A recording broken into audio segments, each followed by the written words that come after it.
네, 안녕하십니까. 오늘은 그 미국의 에너지 기업 대장인 엑슨모빌에 대해서 좀 알아보겠습니다. 저희가 이거 왜 이걸 보냐 하면은 그 요새 이제 항공유랑 그 휘발유 이런 쪽에 정제 마진이 좀 개선될 거로 보이거든요. 근데 뭐 아무래도 이제 코로나 때문에 여행이나 이런 것들이 자유롭지 않았다가 뭐 비행기도 지금 탈 수 있게 되고 뭐 이런 부분들이 좀 긍정적으로 영향을 미치지 않을까? 이런 측면에서 저희가 관심을 갖고 오늘 분석을 해보도록 하겠습니다.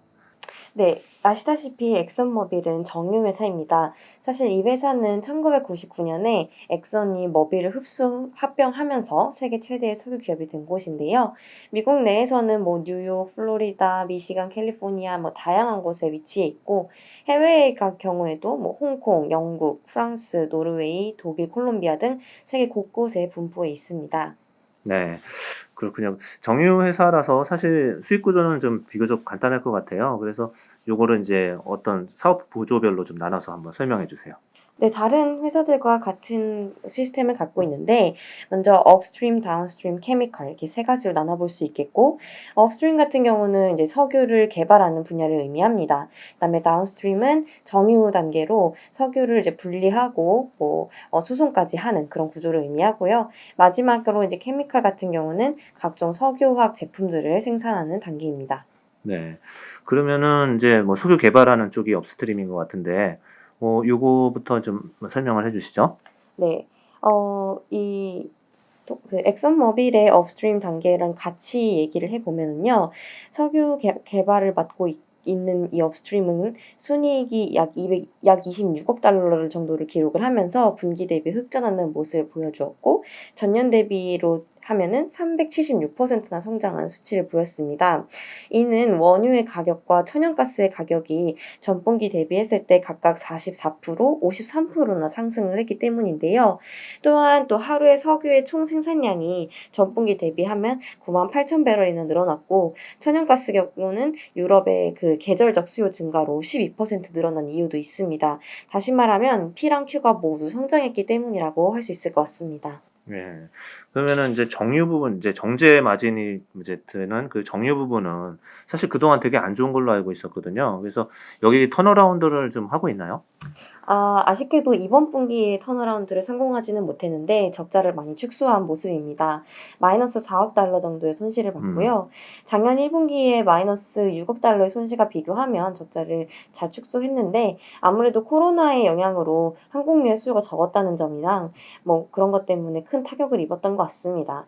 하지만 북미 지역에서 또 휘발유의 수요가 증가하고 있고 유지보수나 마케팅 관련 비용을 절감하게 되면서 적자폭을 어느 정도 축소할 수 있었다고 생각하면 될 것 같고요. 회사 측 같은 경우는 2분기에 경기가 회복되면서 이쪽 수요가 더 빠르게 회복되지 않을까라고 얘기했습니다. 네. 이 매출 구조 보니까 여기 이쪽이 한 60% 되네요. 그리고 석유 개발 업스트림이 한 20%. 그러면은 이제 제일 작은 부분이 이제 케미칼이 있네요. 여기도 좀 한번 간단하게 설명 좀 해주세요. 네, 이 부분 같은 경우는 14억 달러를 기록을 하면서 전분기 대비하면 105%, 전년도 대비를 했을 때는 880%나 성장한 놀라운 실적을 보여주었는데요. 폴리에틸렌과 폴리프로필렌 산업의 마진이 증가했기 때문이라고 밝혔고요. 포장재나 내구재의 수요가 또 같이 올라온 게 영향이 컸던 것 같습니다. 게다가 공급 부족 사태가 지속되면서 공급자에게 좀 더 유리한 판매 환경이 갖춰지고 있습니다. 예. 우리나라 화학회사들 실적 좋은 거랑 뭐 같은 맥락으로 보시면 될 것 같습니다. 네. 자, 그러면은 이제 그 비용 쪽을 좀 볼까요? 이제 비용 효율화를 좀 많이 했다고 하는데 어떤 영향을 미치고 있나요?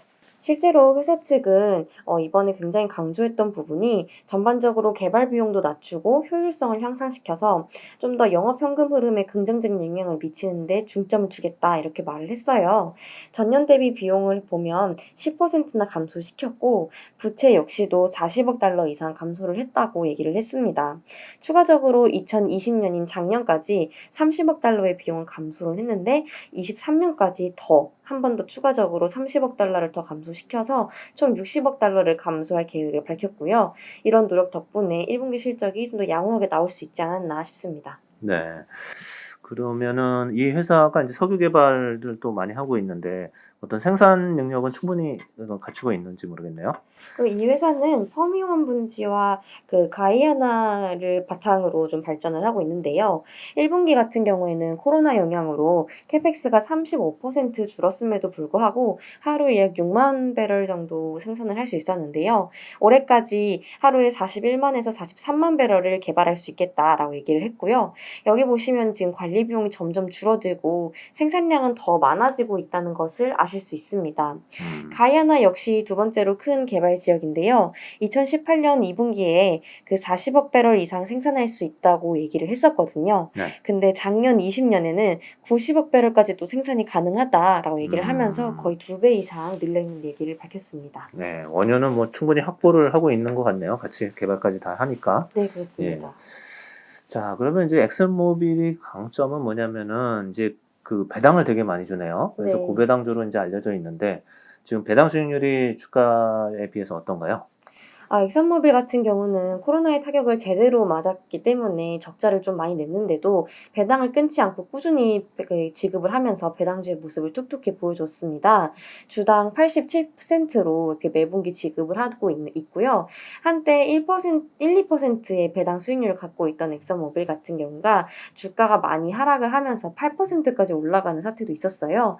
최근에는 주가가 좀 많이 상승을 하면서 현재는 5.84%의 이런 안정적인 배당 수익률을 보여주고 있고요.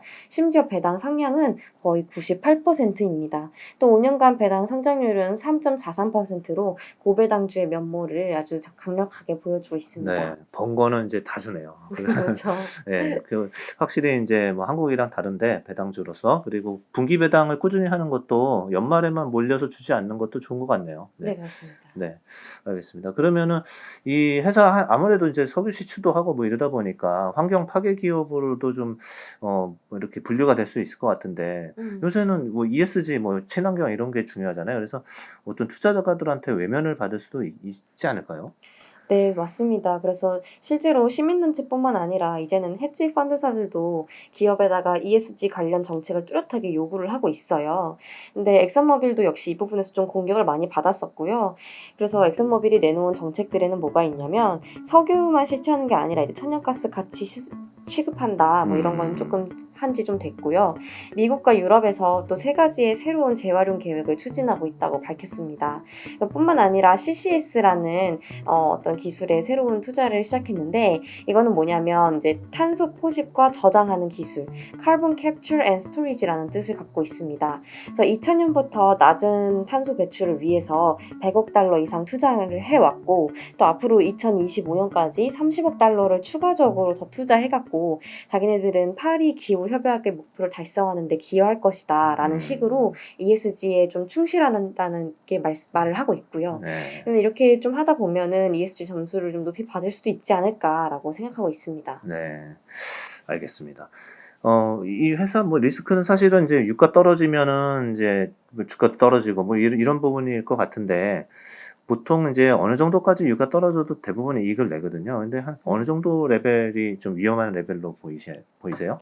최소한 그래도 3-40배럴은 3-40달러를 네네. 유지는 해야 BEP를 맞출 수 있다 보니까 그 이상의 하락은 조금 위험하다고 보면 될 것 같고요. 예. 하지만 우리가 사실 유가를 추측하고 예상한다는 게 되게 어려운 일이잖아요. 그래서 그렇죠. 예. 우리가 통제할 수 있는 생산량이나 어떤 비용 절감에 집중하는 것이 더 기업 가치를 보는 데는 중요하지 않나 싶습니다. 네, 그렇네요. 네, 알겠습니다. 그러면은 1분기 실적 좀 얘기 좀 정리해 주세요. 네, 매출액 591억 달러를 기록을 하면서 전년 대비 5.3% 성장을 했고요. 이는 컨센 589억 달러를 소폭 상회한 수치입니다. 순이익 같은 경우는 28억 달러로 흑전을 하면서 컨센 26억 달러를 상회했고요. 환율로 인해서 조금 손실이 있었긴 했지만 업스트림과 케미컬 마진의 상승폭이 다운스트림 마진 하락폭을 상쇄할 만큼 좀 컸기 때문에 다행히도 흑전을 할 수 있었던 것 같습니다.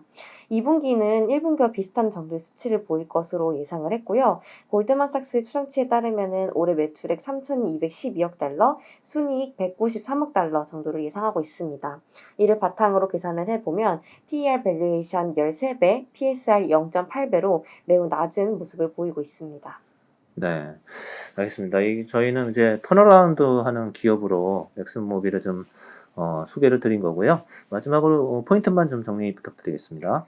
네, 먼저 원유와 천연가스의 수요 회복, 그 다음에 경기 회복으로 인해서 케미칼 쪽, 정유 쪽 같이 올라올 수 있다는 그런 모든 사업부의 성장이 기대된다는 점이 좀 긍정적인 것 같고요. 또한 ESG에 많은 노력을 기울이고 있기 때문에 그런 투자에 아끼지 않는다는 점 역시 긍정적입니다. 마지막으로는 고배당주의 그 모습을 꾸준히 보이면서 안정적인 수익을 얻을 수 있다는 점도 매력적으로 보입니다. 네, 알겠습니다. 수고 많으셨습니다. 네, 감사합니다.